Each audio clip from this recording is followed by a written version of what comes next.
ओडिशा सरकार देले बहुत बड़ खुशी खबर। एबे सबु रोगींकर मागणा चिकित्सा टेस्ट एवं सबु प्रकार ऑपरेशन करा जिवो पूरा पूरी मागणा रे एवं एथिरे कोनोसी भेदभाव रहिबो नाही। सबु वर्गर लोक एई सुविधार फायदा उठे परिबे। तेणु को सबु हॉस्पिटल रे एई मागणा चिकित्सा टेस्ट ऑपरेशन एवं एहा छडा आउ को योजना रे को सबु सुविधा पाइबे रोगी माने मागणा रे जानिया पई वीडियो पूरा देखिबा संगे संगे बहु मात्रा रे शेयर करी समस्त को सचेतन करांतु। एही मागणा चिकित्सा टेस्ट एवं सबु प्रकार ऑपरेशन सरकारी मेडिकल कॉलेज एवं जिला मुख्य चिकित्सालय रे जोगाई दिया जाउची। एही सुविधा रे आय सीमा बा इनकम सर्टिफिकेट रो दरकार पड़िबो नाही।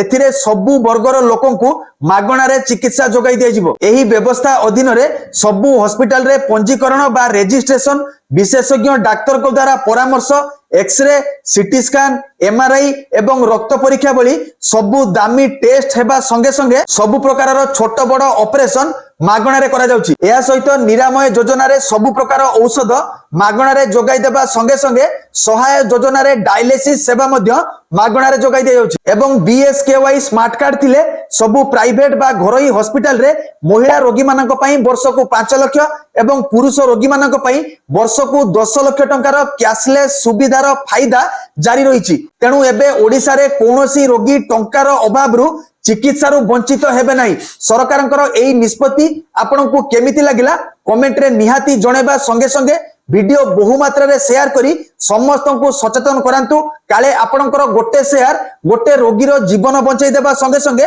पूरा परिवार रो खुशी फेरै आनिबो।